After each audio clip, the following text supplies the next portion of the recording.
नमस्कार दोस्तों, मैं हूं आपके साथ आपका अपना राजकीय वर्मा और आप देख रहे हैं रिपोर्टर जी। इस वक्त हम एक बड़ा अपडेट लेकर आए हैं। एल्विश से जुड़ा हुआ ये अपडेट है। हमने सोचा कि आपके साथ हमें ये अपडेट भी शेयर करना चाहिए। ये सुनकर जो एल्विश के फैंस हैं, जो उन्हें पसंद करते हैं, उन्हें अच्छा नहीं लगेगा, लेकिन जीवन में जो अच्छी चीजें चल रही है वो भी पता होना चाहिए, और जो कुछ बुरा घट रहा है उसकी भी जानकारी आप लोगों को होनी चाहिए, जो हम लगातार आपके सामने लाने की कोशिश भी कर रहे हैं। और तमाम फैक्ट्स जो है आपको पता हो, सामने आते रहें, ताकि आप अपने हिसाब से एक जो सपोर्ट बनाना है वो जरूर बनाएं। तो कुछ देर थोड़ा इंतजार कर लेते हैं बाकी लोग भी, क्योंकि बहुत सारे लोग हैं, बहुत सारे फैंस हैं जो कि ये जानना चाह रहे हैं कि फाइनली एल्विश के जीवन में अभी अब क्या घट रहा है। क्योंकि पीछे जिस तरह से एक वक्त गुजरा, वो करीब 7-8 दिन जो थे, जो मुश्किल भरे निकले। मैं एक बार आपसे पूछना चाह रहा हूँ कि आप लोगों को मेरा ऑडियो ठीक आ रहा है क्या? अगर मेरा मेरा ऑडियो ठीक नहीं आ रहा है तो प्लीज एक बार मुझे जरूर बताएं, और अगर ठीक आ रहा है तो फिर अच्छी बात है ही। तो जिस तरह से वो 7-8 दिन मुश्किल भरे गुजरे, और उस 7-8 दिन में जिस तरह से आप लोगों ने सपोर्ट बनाकर रखा, आप लोग खड़े रहे, और हमने भी लगातार एक ही बात कही कि जब तक कोर्ट से गुनाह साबित नहीं हो जाता, तब तक किसी को भी दोषी करार नहीं देना चाहिए। खैर, जो नोएडा में एनडीपीएस एक्ट था उसमें जमानत एल्विश को मिल गई। मैक्सटन के साथ जो मारपीट वाला मामला था उसमें जमानत मिल गई, लेकिन अब एक नया केस और मुसीबत लेकर एल्विश के लिए आ गया है।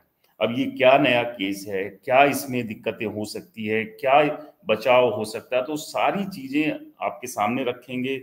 हमारे जो लीगल एडवाइजर हैं, एडवोकेट, उन्हें भी जरूर जो है वो लेकर आएंगे।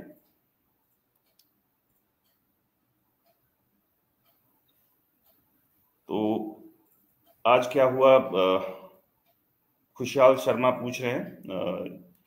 बिल्कुल, वो भी हम आपको बताएंगे कि क्या कुछ हुआ। उसी के लिए अभी हम आपके साथ जुड़े हैं इस वक्त, कि आप लोगों को वो अपडेट बताएं एक बार। तमाम और बाकी लोग अगर आ जाते हैं तो उसके बाद सभी के साथ मैं चाहूंगा कि शेयर करूं, क्योंकि आप लोगों का की जो चिंता है वो जायज है, क्योंकि आप लोग बहुत बड़ी तादाद में पसंद करते हैं, जैसे कि हमने पीछे ये सब देखा भी। और वही एक अपडेट लेकर मैं भी आपके साथ जुड़ा हुआ हूँ कि नया अभी क्या हुआ है, नया क्या कानूनी पेच ऐसा फंसा है जो क्या आने वाले टाइम में और दिक्कतें परेशानी बढ़ा सकता है एल्विश के लिए।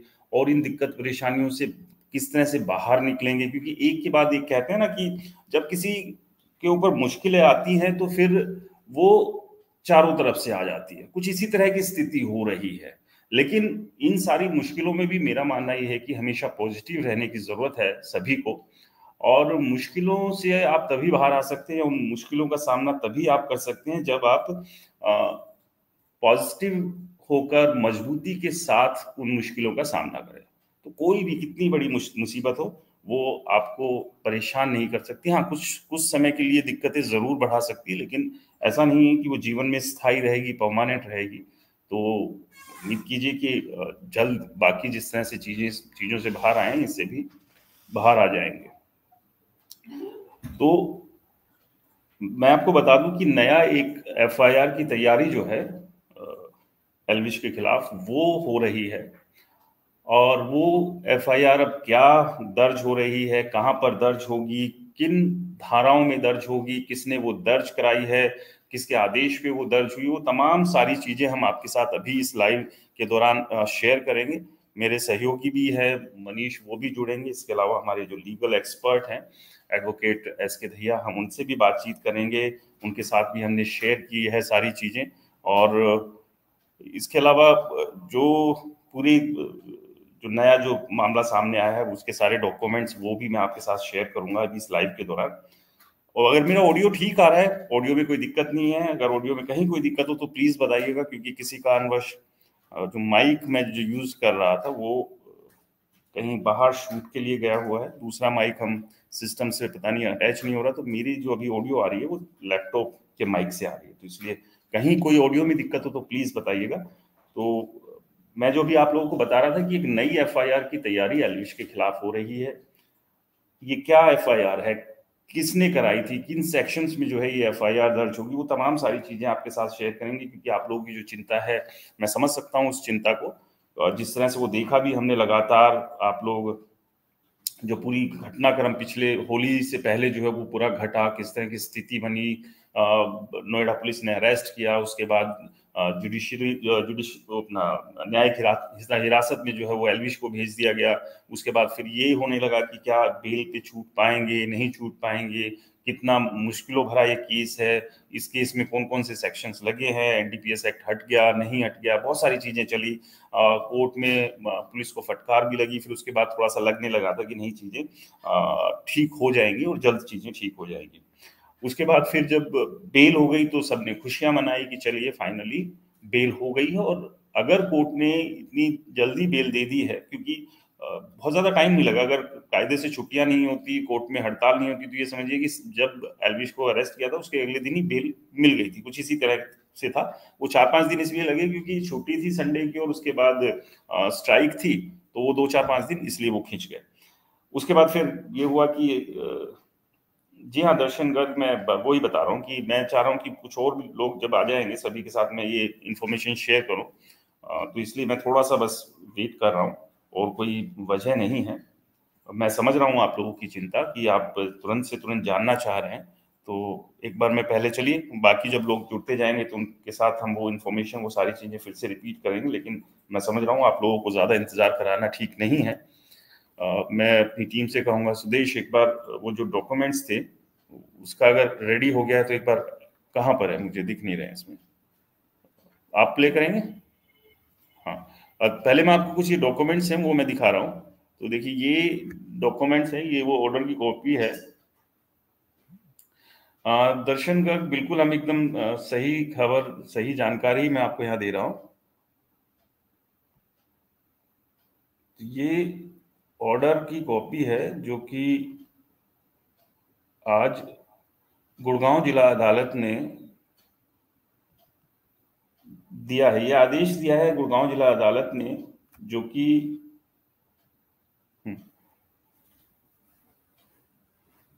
तो ये आप देख रहे हैं, ये आज गुड़गांव डिस्ट्रिक्ट कोर्ट ने एक आदेश दिया है जिसमें कोर्ट ने कहा है कि गुरुग्राम के जो बादशाहपुर पुलिस स्टेशन को, कि एल्विश और फाजिलपुरिया को आप जानते होंगे, जो कि बॉलीवुड के मशहूर सिंगर हैं, यहीं गुड़गांव के रहने वाले हैं, गुड़गांव के फाजिलपुर गांव के हैं। वैसे तो उनका नाम राहुल यादव है, चूंकि वो फाजिलपुर से हैं तो उन्होंने अपने गांव के नाम को ही जो है अपना नाम बनाया, जिससे कि वो जाने जाते हैं देश दुनिया में, फाजिलपुरिया। तो आप लोगों को याद होगा एक 32 बोर गाना आया था एल्विश का और फाजिलपुरिया का। इसी गाने से असल में सारा का सारा विवाद जो शुरू हुआ था, यहीं से निकल कर आया था इस सारा का सारा विवाद, कि उस गाने में जो शिकायत एक जो दी गई थी गुड़गांव में, कि उस गाने में जो प्रतिबंधित सांप है उनके साथ पिक्चराइजेशन हुआ है, उनके साथ शूट हुआ है, जो कि गैर कानूनी है, जो कि वाइल्ड लाइफ जो एक्ट है वो उसके तहत इलीगल है पूरी तरह से। तो एक तो ये शिकायत थी। इसके अलावा एक शिकायत और दी गई थी जिसमें कि ये कहा गया था कि क्रिमिनल जो आपराधिक षड्यंत्र है वो रचा गया है, आपराधिक साजिश रचने का आरोप भी जो है वो लगाया था। आपको याद होगा हमने पहले भी जिक्र किया था कि एक मामला है जो कि हाई कोर्ट में लगाया गया, हाई कोर्ट से भी आदेश दिए गए थे गुड़गांव पुलिस को। इसके अलावा डीजीपी हरियाणा, स्टेट गवर्नमेंट और एल्विश सभी को पार्टी बनाया गया था। एक वो भी मामला है जिसमें कि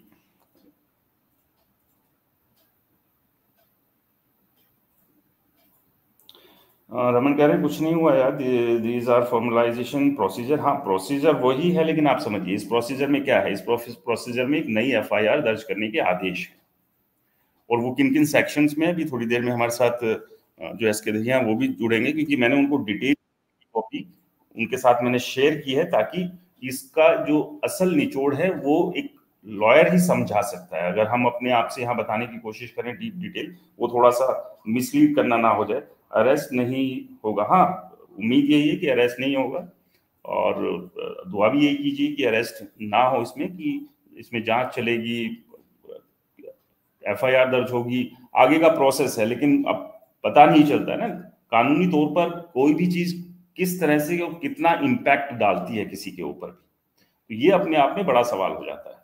तो वो सारी चीजें एक बार हम बात करेंगे, जो हमारे लीगल एडवाइजर हैं एडवोकेट एस के भैया, उनसे डिस्कस करेंगे, ताकि उससे एक क्लैरिटी आ जाएगी कि इस पूरे के पूरे ऑर्डर में सार क्या है इस ऑर्डर का, क्योंकि जो मोटा मोटा जो हमने इसमें निकाला है, कोर्ट ने सीधे सीधे आदेश दिए हैं कि भी जो प्रतिबंधित सांप है उसका इस्तेमाल किया गया है। इसके अलावा आपराधिक षड्यंत्र रचने का आरोप इसमें लगा है राहुल यादव उर्फ फाजिलपुरिया और एलविश के खिलाफ। तो ये सारी चीजें, these are normal, FIR arrest नहीं होगा, नॉर्मल है।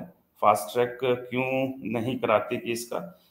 बिल्कुल दर्शन, बिल्कुल होना चाहिए। और जिस तरह से हमने जो अपना रवि भटनागर से भी बात की थी, उन्होंने भी चैलेंज किया था कि भी अगर एलविश वो या बाकी और सब जो है वो सीबीआई जांच करा देनी चाहिए, अगर हम गलत हैं या कौन गलत है कौन सही है, दूध का दूध और पानी का पानी हो जाएगा।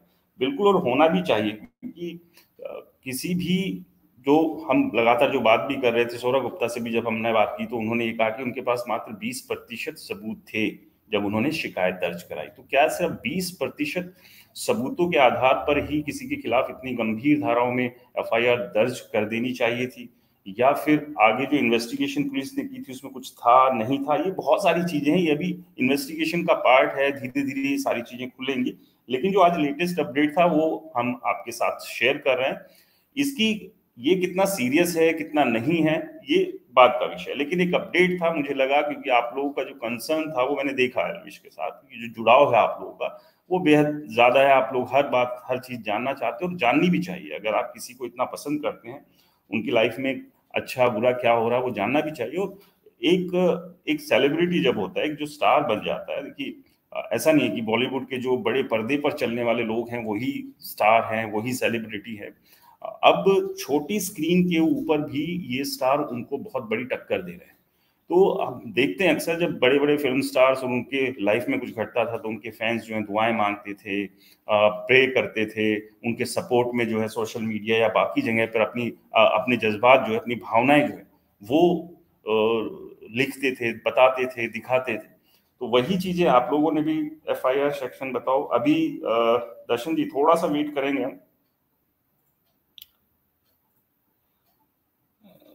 रजत लिखे हैं अरेस्ट नहीं, नमस्ते होगा एलविश भाई। बिल्कुल, देखिए उम्मीद यही है कि इस मामले में अरेस्ट नहीं होना चाहिए, लेकिन लीगली क्या कुछ इसमें और डिटेल है, करीब थोड़ी बहुत देर बाद वो जुड़ेंगे तब मैं आपको बताऊंगा क्या क्या सेक्शंस इसमें लगे हैं। एक बार फिर से वो जो कोर्ट के ऑर्डर की कॉपी है वो मैं आपके लिए यहाँ पर फिर से दिखा रहा हूँ।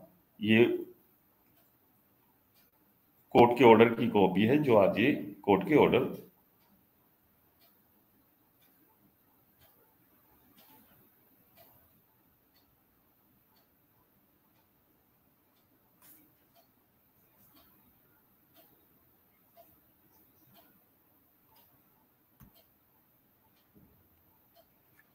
तो ये वो कोर्ट के ऑर्डर हैं, अभी हमने भेजे हैं। मैं एक बार कोशिश करूंगा, अगर अभी होंगे तो अभी मैं जोड़ने की कोशिश करूंगा उनको, ताकि आपके लिए क्लैरिटी जो है वो हम लेकर आ सके कि आखिरकार इसमें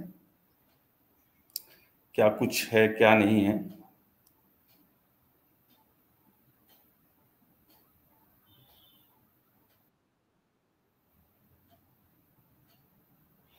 हाँ बिल्कुल, देखिए अभी तो जो अपडेट है, एलविश यहाँ है नहीं गुड़गांव में, वो मुंबई में है। आज मैं दिन में भी उनका वीडियो देख रहा था, उन्होंने जो अपने ब्लॉग्स पे डाला था सिद्धि विनायक मंदिर में दर्शन और उसके बाद के कुछ वीडियो डाले थे। तो जहाँ तक जानकारी है वो अभी यहाँ है भी नहीं और मुंबई में ही है। और बिल्कुल आपने ठीक कहा दर्शन, पिछली बार वो बगैर वकील के चले गए थे।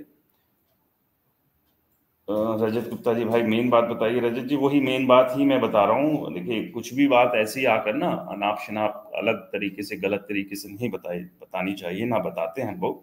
मैं कोशिश यही करता हूँ कि हर पहलू से जुड़े हुए व्यक्ति को भी साथ में हम जोड़ लें, क्योंकि एक जिम्मेदार मीडिया होने के नाते ये हमारी जिम्मेदारी है। तो बिल्कुल आपने ठीक कहा कि पिछली बार बगैर लॉयर के चले गए थे, तो इस बार तो जो है वो लॉयर के साथ जाएंगे तो इस तरह की दिक्कतें नहीं होंगी। अ, बिल्कुल। हेलो जी, देखिए सब, इज इट पॉसिबल कि अभी जुड़ पाए आप?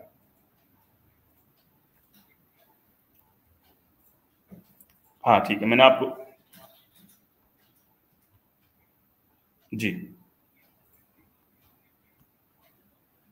हम्म।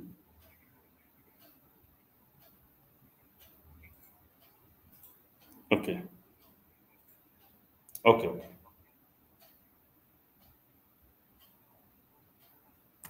ठीक है, मैं आपको लिंक शेयर कर रहा हूँ तो आपके लिए।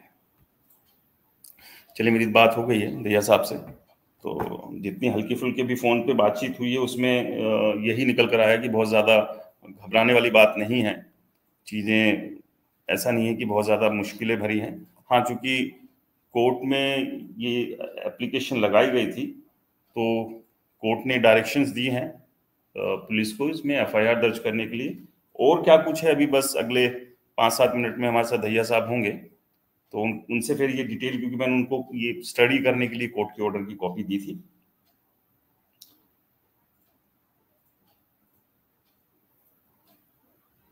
Raman, it only direct police to investigate. हाँ देखिए, क्योंकि जब भी कोर्ट या कोई भी किसी भी केस को अगर इन्वेस्टिगेट करते हैं, नॉर्मली पुलिस जो है एक शिकायत के आधार पर ही पहले इन्वेस्टिगेट करती है, जांच करती है कि इस मामले में कितनी सच्चाई है कितनी नहीं, उसके बाद एफआईआर दर्ज करती है। बहुत सारे केसेस में पुलिस क्या करती है कि सोचे समझे बगैर तुरंत एफआईआर दर्ज करती है और उसके बाद जांच शुरू करती है। और एक बार एफआईआर दर्ज शुरू हो जाए तो देखिए, अपने यहाँ लॉ में एक बड़ा ये नकूंदा है कि एफआईआर दर्ज होते के साथ ही कभी भी सामने वाले को गिरफ्तार कर सकती है, उसको बेल लेनी पड़ेगी, चाहे वो दोषी है या नहीं है। तो ये भी कई बार चीजें होती हैं।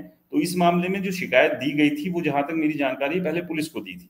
पुलिस ने शायद या तो इस मामले में जो जांच की, उनको इसमें बहुत ज्यादा कुछ उनको लगा नहीं इस मामले में कि बहुत कुछ है इसके अंदर ऐसा जिसको लेकर कोई कार्रवाई करने की जरूरत है। तो उसके बाद शायद कोर्ट के पास गए ये लोग, जो पीएफए की तरफ से ये कोर्ट में शिकायत की गई, और फिर कोर्ट ने ये डायरेक्शन दी है कि भी इस मामले में एफआईआर दर्ज कीजिए, इन सेक्शंस में एफआईआर दर्ज कीजिए, और उसके बाद पुलिस अब इन्वेस्टिगेट करेगी। तो ऐसा नहीं है कि एफआईआर दर्ज करते ही पुलिस अरेस्ट करेगी।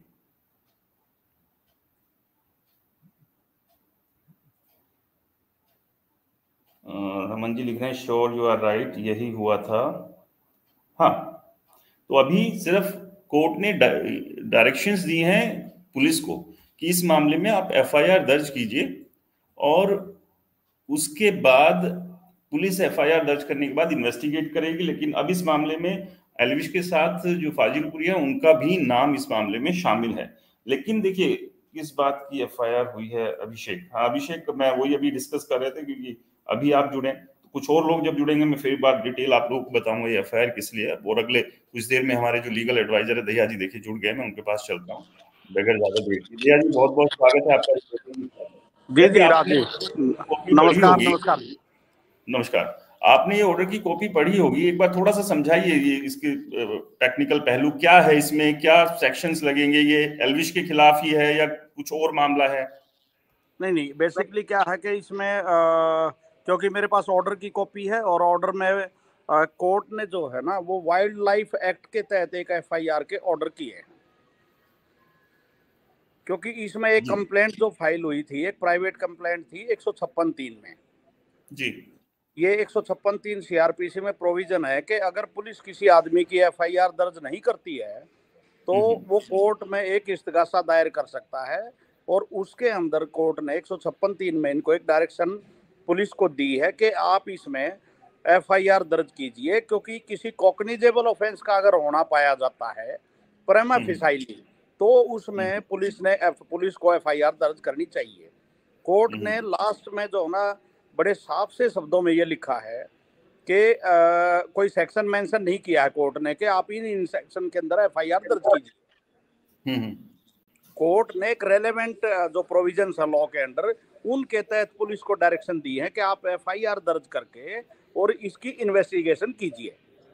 आमतौर पर जो कोर्ट सेक्शंस भी जो उसमें डिटेल कर देती है कि भी इन सेक्शंस में दर्ज कीजिए, ऐसा नहीं कोर्ट ने कहा। कोर्ट ने सिर्फ ये कहा है कि आम तौर पे कोर्ट जो है ना, कई बार सेक्शंस भी ऐड कर देती है, लेकिन इस केस में कोर्ट ने कोई सेक्शन पुलिस को नहीं बताया कि आप इस सेक्शन में एफआईआर दर्ज कीजिए। कोर्ट ने सिर्फ ये बोला है कि आप रेलेवेंट जो प्रोविजंस है लॉ के अंदर, तो उसमें आप एफआईआर दर्ज करके और इसमें जो है आप आगे इन्वेस्टिगेट कीजिए इसको। बेसिकली क्या होता है, कोर्ट ने एक स्पेसिफिक एक लाइन और लिखी है कि एफआईआर दर्ज करके पुलिस जो है इन्वेस्टिगेशन करेगी, तो इससे कोर्ट का टाइम भी बचेगा और आपका दूध का दूध और पानी का पानी भी हो जाएगा। तो कोर्ट ने जो है ना, उसमें एक प्रेमा फेसाई पुलिस को ही डायरेक्शन ये दी है कि आप इसको इन्वेस्टिगेट करके और आप एफआईआर आगे ऑफेंस बनता है या नहीं बनता है, ये टोटली पुलिस के ऊपर कोर्ट ने छोड़ दिया है। ओके, तो मतलब अभी सीधे सीधे ये होगी कि बस एक एफआईआर दर्ज की जाएगी, वो देखो किन किसी भी मैं आपको बताता हूँ राजी, क्या होता है कि 154 सेक्शन 154 है सीआरपीसी का, जिसमें एफआईआर दर्ज होनी चाहिए। तो 154(3) में अगर पुलिस एसएचओ या जिस भी एरिया के अंदर आप कंप्लेंट देते हैं, अगर वहां का एसएचओ आपकी एफआईआर दर्ज नहीं करता तो आप कमिश्नर के पास जा सकते हो।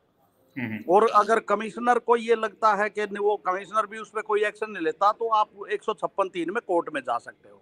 इस केस में क्या हुआ है, मैंने ऑर्डर जब पढ़ा है तो पुलिस से इन्वेस्टिगेशन रिपोर्ट, इसकी action taken report police court ने मंगवाई थी कि जो कंप्लेंट आपको दी थी कंप्लेनेंट ने, उसमें आपने क्या एक्शन लिया।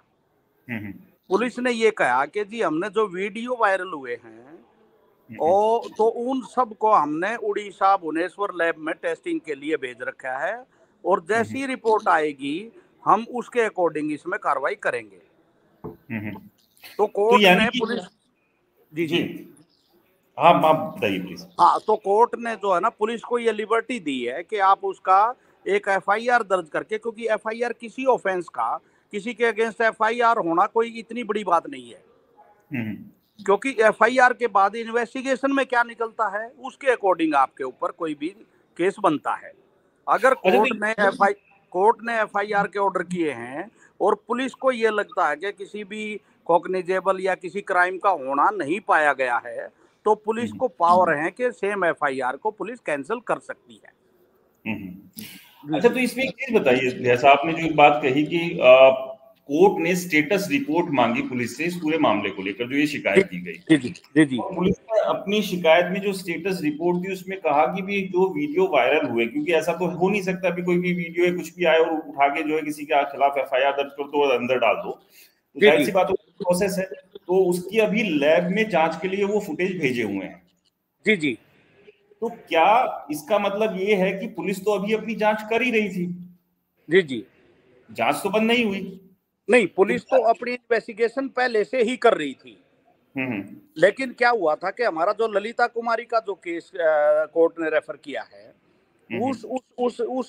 उस जजमेंट के अंदर सुप्रीम कोर्ट ने ये कहा है कि अगर ये लगता है कि आपकी शिकायत के अंदर किसी कॉग्निजेबल ऑफेंस का होना लगता है कि हुआ है, वो हुआ या नहीं हुआ वो इन्वेस्टिगेशन का इशू है। लेकिन अगर ये लगता है कि आपका किसी कॉग्निजेबल ऑफेंस का लगता है कि होना पाया गया है, तो आप उसमें एफआईआर दर्ज कीजिए और एफआईआर के बाद पर्टिकुलर उसको इन्वेस्टिगेट कीजिए, और इन्वेस्टिगेशन में जो रिपोर्ट आएगी आप उसको या तो कैंसिलेशन रिपोर्ट दीजिए, अगर ऑफेंस का होना पाया जाता है तो आप उसमें चालान पेश कीजिए कोर्ट में।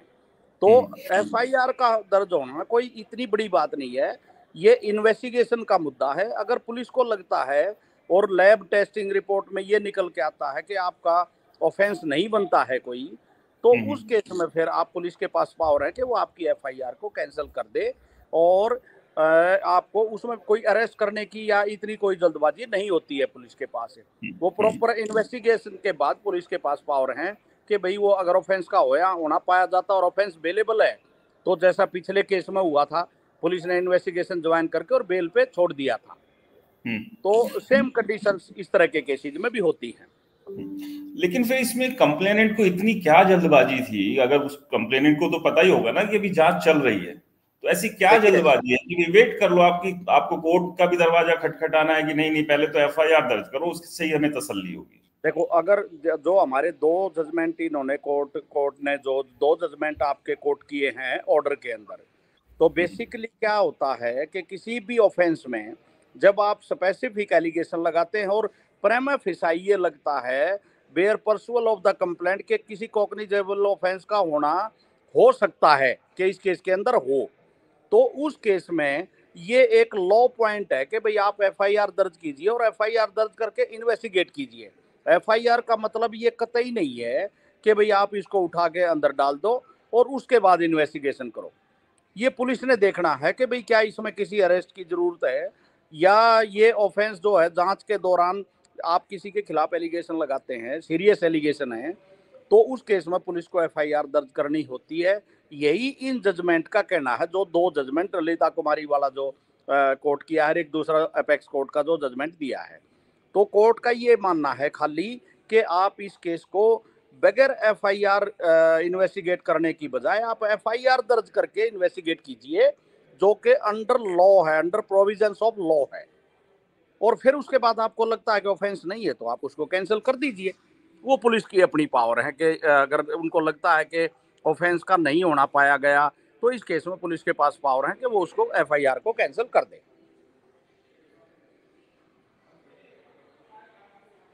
जी जी,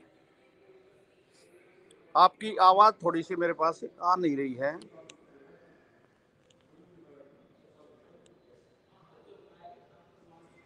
शायद मैं आपको सुन नहीं पा रहा हूँ। मैं माइक अनम्यूट करना भूल गया था। जी जी हमारे जी, साथ अब बहुत सारे, आपकी आवाज। हाँ हाँ, हमारे साथ बहुत सारे एल्विश के फैंस जुड़े हुए हैं और जी जिनकी जी अपनी एक चिंता है, वो ये जानना चाहते हैं कि कोई बहुत बड़ा टेंशन की बात तो नहीं है, क्योंकि पीछे जिस तरह का जो एक टाइम था वो निकला एनडीपीएस एक्ट, फिर गुड़गांव में भी खैर जाते ही खैर बेल मिल गई थी, लेकिन छोटा सा था मामला मारपीट का, लेकिन एक तरह से तो वो तूल तो पकड़ ही गया था अपने आप में, मतलब राई देखिए का पाल एक बार के लिए तो बन ही गया था वो भी। देखिए तो मीडिया इसमें कोई ट्रायल्स के टेंशन की तो आ, कोई बात नहीं है ना इसमें? नहीं जी। नहीं, देखिए अभी तो इन्वेस्टिगेशन होएगी। पुलिस ने कोर्ट ने खाली एफआईआर के ऑर्डर किए हैं, उसमें इस तरह की कोई डायरेक्शंस नहीं दी गई हैं कि आप इस सेक्शन के अंदर एफआईआर दर्ज कीजिए। कोर्ट ने ये कहा है कि under the relevant provisions of law आप एफआईआर दर्ज कीजिए, जो लगता है कि शिकायत से ये ऑफेंस है। आप ये देखिए, कई बार मैंने पहले भी आपको लास्ट उसमें भी बताया था कि कोई आप किसी के बाई नेम या कोई शिकायत कोर्ट पुलिस को देते हैं और किसी डेथ केस की देते हैं या किसी और की, और तो आपको इनिशियल पुलिस 302 के अंदर एफआईआर दर्ज कर लेती है, लेकिन बाद में ये पता लगता है कि नहीं नहीं, ये मर्डर नहीं, ये तो कोई सुसाइड था या या एक्सीडेंटल डेथ थी। तो अंडर वो उसी उसी प्रोविजंस के अंदर कन्वर्ट हो जाता है वो। तो इसमें भी यही है, सिर्फ कोर्ट ने ये कहा कि आप इसमें एफआईआर दर्ज करके और फिर इसको इन्वेस्टिगेट कीजिए। आपको फिर ये ओके। लगता है कि ये ऑफेंस हुए हैं तो जो जो ऑफेंसेज हैं उसके अकॉर्डिंग पुलिस अपना एक्शन उसमें लेगी और शामिल तफ्तीश भी करेगी। अभी उसके बाद ये पता लगेगा कि क्या आपने किसी एनिमल को हर्ट किया है या आपने मतलब जो भी उसके रिलेवेंट है। तो अभी वो थोड़ा सा एफआईआर अगर हमारे सामने आ जाएगी तो हम देखेंगे कि पुलिस ने किन किन प्रोविजंस के अंदर एफआईआर दर्ज की है। कोर्ट की और तरफ से उम्मीद कोई वो, डायरेक्शन नहीं है कि आप इस सेक्शन में एफआईआर दर्ज कीजिए। हम वो उम्मीद है वो रात रात तक या कल सुबह तक वो एफआईआर की हाँ, कॉपी भी मेरी आ ही जाएगी। आज का ही ऑर्डर है तो सर्टिफाइड कॉपी एलमद अभी एसएचओ को भेजेगा। तो एसएचओ जो इसमें कोर्ट ने आगे भी डेट लगाई है, शायद स्टेटस रिपोर्ट के लिए कोई डेट है, तो डेट तक इन्होंने कोर्ट में एफआईआर दर्ज करके और कोर्ट को देनी है कि जी हमने एफआईआर दर्ज कर ली है। इसमें दूसरा अगर आपने वो ध्यान दिया हो कि ये एफआईआर दो लोगों के खिलाफ है, फाजिलपुरिया और एल्विश के खिलाफ। सर बेसिकली क्या है कि उसमें रेस्पोंडेंट वर्ड यूज किया है, क्योंकि मैंने इसका केस के अंदर ये नहीं, अभी कंप्लेंट की कॉपी मेरे पास नहीं है। तो अगर पॉसिबल होती तो मैं फिर आपको ये बताता कि जो जो रेस्पोंडेंट इसमें कौन दिए कौन? कंप्लेंट के मुताबिक, तो वो ऑर्डर के अंदर मेंशन नहीं है। ये बस कोर्ट ने इसको कोट किया है कि ये जो रेस्पोंडेंट नंबर 1 और 2, तो वो हम उससे देख सकते हैं कि आपका कौन है रेस्पोंडेंट नंबर, और रेस्पोंडेंट नंबर 1 और 2 कौन है। चलिए, बहुत बहुत शुक्रिया दहिया साहब, आप लगातार जो है इस पूरे मामले में आकर जो जितनी भी क्लैरिटी है वो देने की कोशिश जो करते हैं, क्योंकि देखिए कोई भी लीगल पहलू है तो वो किसी भी लीगल से जुड़े हुए आदमी से ही अगर हम क्लियर करें तो वो ज्यादा बेहतर रहता है, नहीं, कि क्लैरिटी आती है। तो बहुत बहुत शुक्रिया दहिया साहब, और आई थिंक जितने भी अभी व्यूअर जुड़े हैं उन सभी के सवालों के जवाब मुझे लगता है मिल गए होंगे। बहुत बहुत शुक्रिया आप हमारे साथ जुड़ने के लिए, और जब भी और कुछ अपडेट आएंगे तो फिर से आपको परेशान बिल्कुल करेंगे। बिल्कुल बिल्कुल, आप मैं आपको आपके साथ हूँ, और आप जब बताएंगे तो मैं आपको उस पर क्लैरिफिकेशन दूंगा। जी, जी जी बहुत बहुत शुक्रिया, थैंक यू। जी। तो हमारे साथ दहिया साहब जुड़े हुए थे। दहिया साहब पंजाब हरियाणा हाई कोर्ट में भी लॉयर है और गुड़गांव कोर्ट में भी प्रैक्टिस करते हैं, एक लंबा अनुभव है वकालत का। तो जो अभी इस पूरी डिटेल ऑर्डर की कॉपी से जो क्लैरिटी निकल कर आई है कि कोर्ट ने दरअसल ये इस मामले की जांच पहले से ही बादशाहपुर पुलिस स्टेशन कर रही थी। कोर्ट ने पुलिस स्टेशन से स्टेटस रिपोर्ट मंगाई, क्योंकि कंप्लेनेंट ने जो है, जो जांच चल रही थी उसमें एफआईआर दर्ज करके पुलिस जांच नहीं कर रही थी।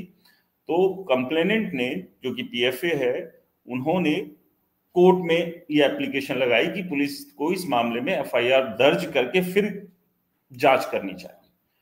और क्योंकि कानूनी तौर पर ऐसा संभव है, तो उसी को देखते हुए पहले तो कोर्ट ने स्टेटस रिपोर्ट मंगवाई।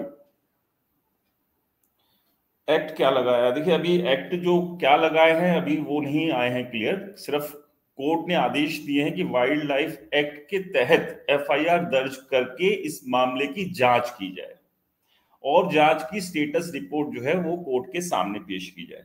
और जो आज कोर्ट ने स्टेटस रिपोर्ट मांगी थी बादशाहपुर पुलिस स्टेशन, जो कि गुरुग्राम में है, उससे उसमें ये पूछा गया था कि अभी तक जो ये शिकायत दी गई थी इसमें क्या कुछ पुलिस ने कहा। तो पुलिस ने अपनी बात जो रखी, पुलिस ने बताया कि इस पूरे मामले में जो शिकायत आई थी उसमें जो एविडेंस दिए गए थे, जो वीडियो फुटेज दिए गए थे, वो हमने अलग अलग जो लैब है उसमें जांच के लिए भेजे। तो उनकी फोरेंसिक जांच आने के बाद, उसकी रिपोर्ट आने के बाद ये तय हो गया कि ये वीडियो से कोई किसी तरह की छेड़छाड़ तो नहीं है। क्योंकि देखिए दो तीन चीजें हो सकती है इसमें, कि जो गले में लटके हुए सांप जो हैं वो सांप असली हैं या वो एनिमेशन से बनाए हैं।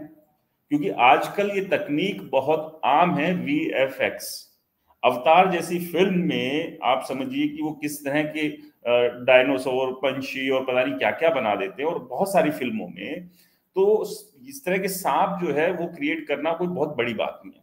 मैं यहाँ की कह नहीं रहा हूं कि ये वीएफएक्स या एनिमेशन का कमाल होगा, उसी से बने होंगे, हो सकता है ओरिजिनल हो, लेकिन इस बात की भी संभावना हो सकती है कि वो ओरिजिनल ना हो। वो दोनों तरह की संभावनाएं हो सकती है।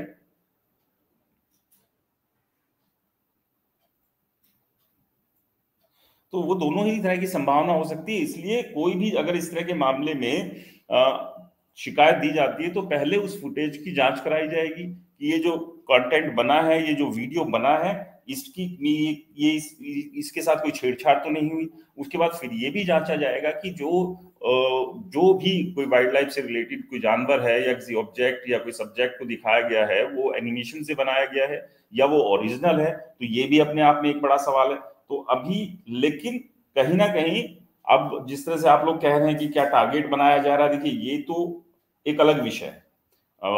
अलग अलग इस पर चर्चा हो सकती है, अलग अलग बातें हो सकती है, क्योंकि कुछ चीजें कानूनी तौर पर आगे चलती है, तो उन पर किसी भी तरह की हमारे लिए टिप्पणी करना थोड़ा सा मुश्किल होता है। चलिए, मेरे संवाददाता मनीष भी जुड़ गए, उनसे भी बातचीत करते हैं, क्या कुछ उनके पास जानकारी है। मनीष, एक बार पहले आप अपने हाँ यस, तो मनीष भी मेरे साथ जुड़ गए। मनीष, हम पहले से लगातार इस पूरे मामले में, जो इससे पहले भी मामले हुए उसमें भी आपने ग्राउंड जीरो से रिपोर्टिंग की, एक एक फैक्ट जो है वो हमारे दर्शकों के सामने, जो एल्विस को चाहने वाले हैं उनके सामने, जो कुछ लोग नहीं भी पसंद करते उनके सामने भी हमने एक एक फैक्ट सही तरीके से, सही जानकारी के साथ लाकर रखे, जो कि हम लगातार अब भी कर रहे हैं। और कहीं कोई कंफ्यूजन ना हो, कहीं कोई गलत इंफॉर्मेशन ना जाए, वो भी हम कोशिश कर रहे हैं। बाकी अभी क्या कुछ अपडेट है मनीष आपके पास इस पूरे मामले को लेकर? आप अपना अनम्यूट कीजिए, आपके ऑडियो नहीं आ रहा है मनीष। एक बार फिर से अनम्यूट कीजिए।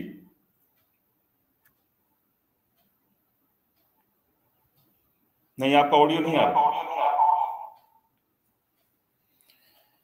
एक बार फिर से कनेक्ट करेंगे मनीष को, उनका ऑडियो हम तक नहीं आ रहा था। आपके कोई और सवाल हो तो आप पूछ सकते हैं। आपको एक बार फिर से मैं बता दूं, जो अभी लोग जुड़े हुए हैं, दरअसल पूरा मामला क्या है, ये एक आदेश आज गुड़गांव डिस्ट्रिक्ट कोर्ट ने गुड़गांव के बादशाहपुर पुलिस स्टेशन को दिया है, जिसमें उन्होंने कहा है कि उनके पास एक जो पहले से शिकायत थी वाइल्ड लाइफ एक्ट के तहत मामला दर्ज करने की, जिसमें कहा गया था कि एक गाने के अंदर, जो कि 32 बोर गाना आप लोगों ने सुना होगा, जिसमें कि फाजिल पुरिया और एल्विश दोनों ने एक्ट किया था। फाजिल पुरिया ने गाना गाया था और इसमें एल्विश भी उनके साथ परफॉर्म कर रहे थे।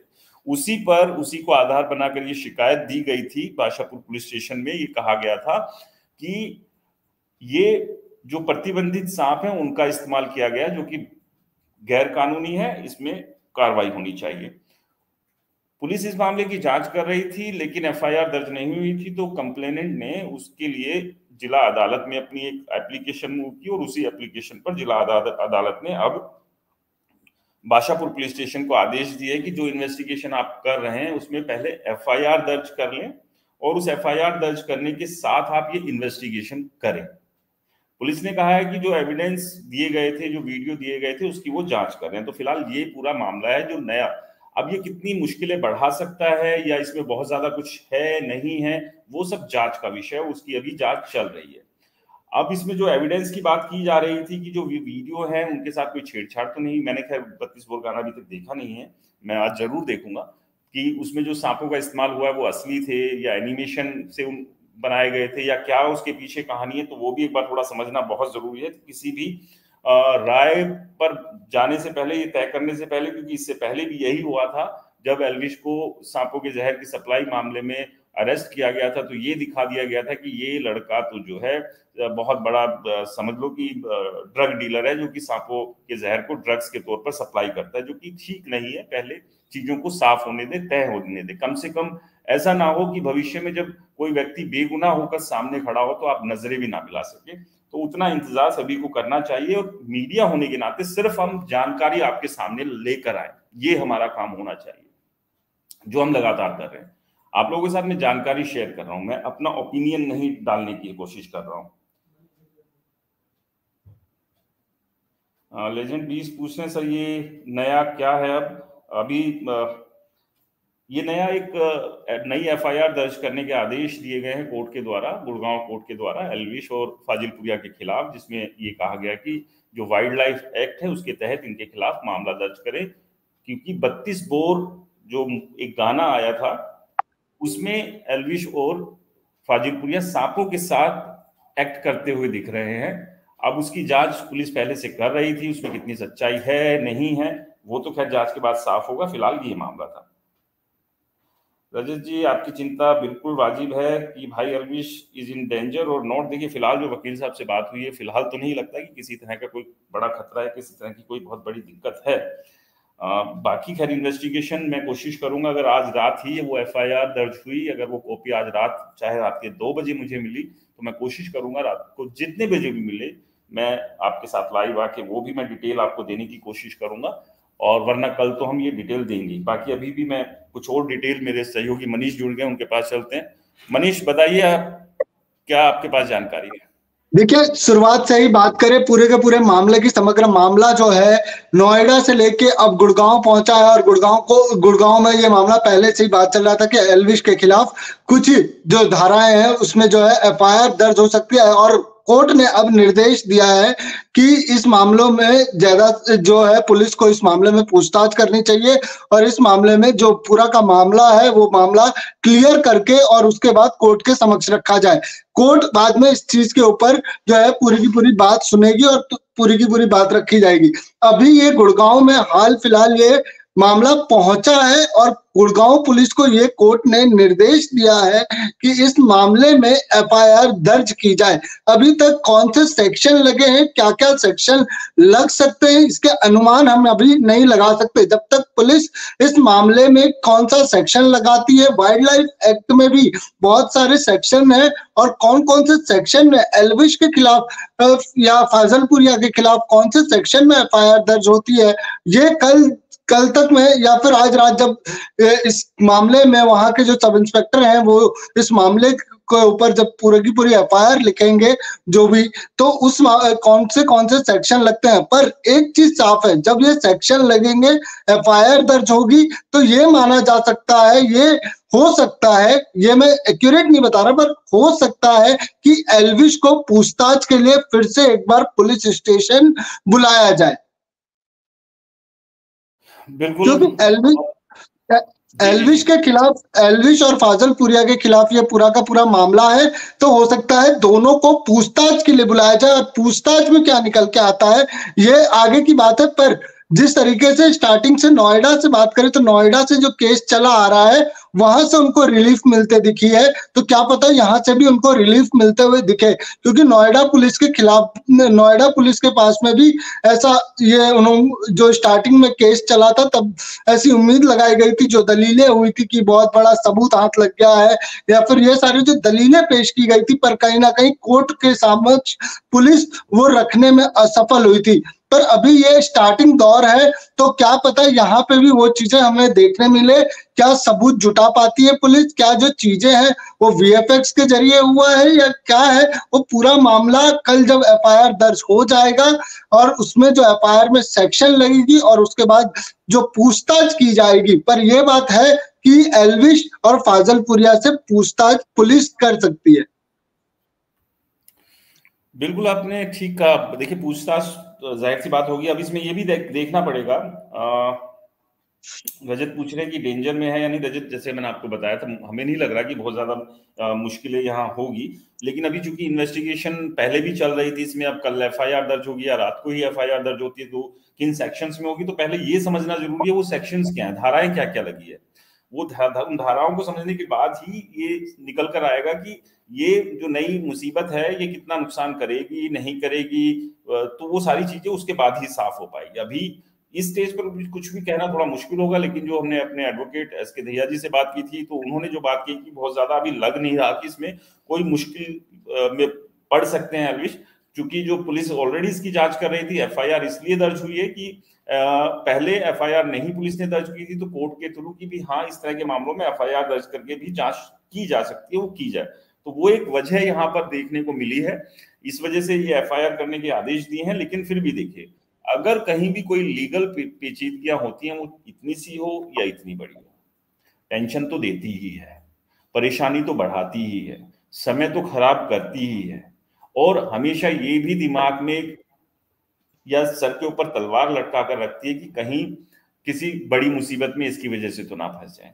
क्योंकि एक के बाद एक अगर किसी व्यक्ति के खिलाफ 3 एफआईआर दर्ज हो जाती है तो आप समझिए कि चल क्या रहा है लाइफ में, कि एक लड़का स्ट्रगल करता है, स्ट्रगल करते हुए अपने आप को एक प्लेटफॉर्म पर मजबूती से एस्टैब्लिश करता है, और साथ ही साथ एक बड़ा नेम फेम वो कमाता है, और अपनी मेहनत से सारी चीजें वो कर रहा है, एक बड़ी फैन फॉलोइंग जो है उसके साथ खड़ी हो जाती है। लेकिन अचानक से क्या होता है, क्या ये कोई ग्रह नक्षत्र बिगड़े हुए हैं, या कोई नजदीक का कोई ऐसा व्यक्ति है जो कि अब इस सक्सेस से जलने लगा है? क्योंकि देखिए इस तरह की संभावनाओं से मना नहीं किया जा सकता, लेकिन हम यहाँ बिल्कुल नहीं कह रहे हैं कि जो आसपास जो दोस्त रहते हैं या जो साथी रहते हैं उनमें से कोई ऐसा कर सकता है, क्योंकि मैंने अभी हाल ही में कई वीडियो देखे हैं तो ऐसा लगता नहीं है कि ये हो। लेकिन कई बार क्या होता है कि कुछ ऐसे लोग होते हैं जो बिल्कुल साथ वाले नहीं, लेकिन साथ से थोड़ी सी दूरी पर जो बैठे हुए हैं, हो सकता है वहां, क्योंकि इस बात का जिक्र जो हमने सौरभ गुप्ता से बातचीत की थी उन्होंने भी इस बात का जिक्र किया था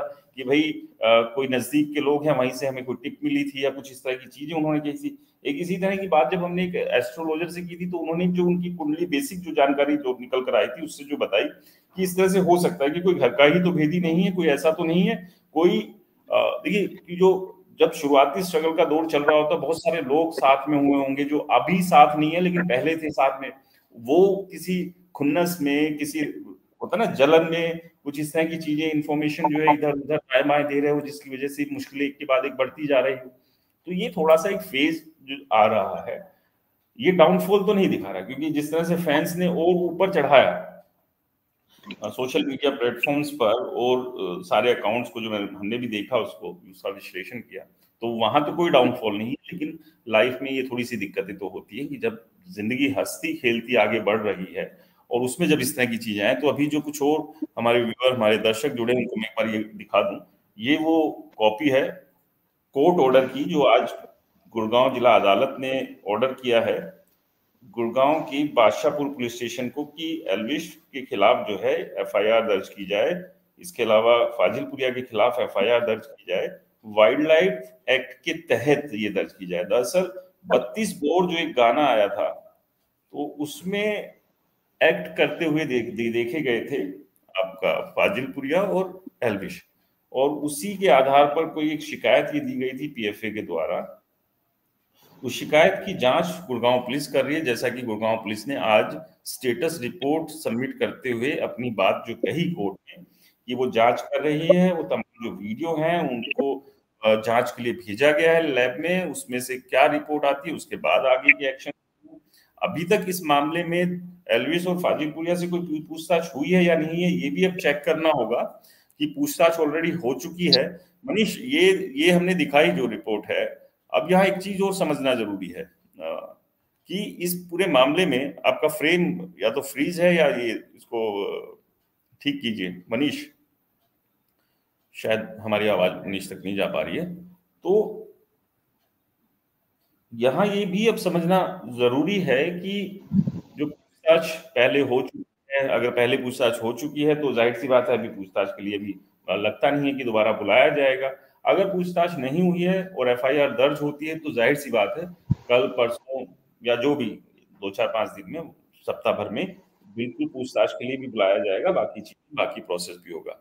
मुश्किलें कितनी हैं कितनी नहीं, एक बार जिन सेक्शंस के तहत एफआईआर दर्ज होगी वो एक बार जब सामने आ जाएगा तो उससे क्लैरिटी और मिल जाएगी। मनीष, क्या आप मेरी आवाज सुन पा रहे हैं? इस सब के अलावा आपके जो अभी और व्यूअर जुड़े कोई भी सवाल हो तो आप हमें पूछ सकते हैं, क्योंकि जो भी लेटेस्ट अपडेट है वो हम आपके लिए लगातार लेकर आ रहे हैं।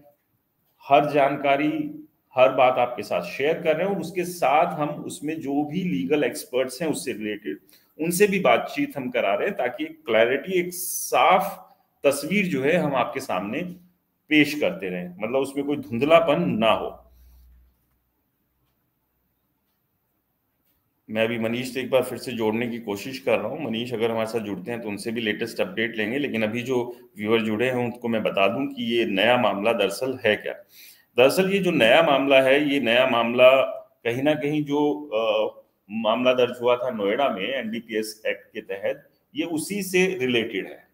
जो उसमें भी शिकायत दी गई थी कि जो 32 बोर गाने में सांपों का इस्तेमाल हुआ है, वहीं से पीएफए की टीम ने जो है जाल बिछाना शुरू किया, एक स्टिंग ऑपरेशन किया। उस स्टिंग ऑपरेशन में राहुल कुछ सपेरे मिले जिनसे के पास से 20 ml जो कोबरा सांप है उसका जहर मिला, वेनम मिला, और नोएडा पुलिस ने इन लोगों को गिरफ्तार किया मौके से। इनके खिलाफ एफआईआर दर्ज हुई, इसमें एफआईआर में एल्विश का नाम भी था।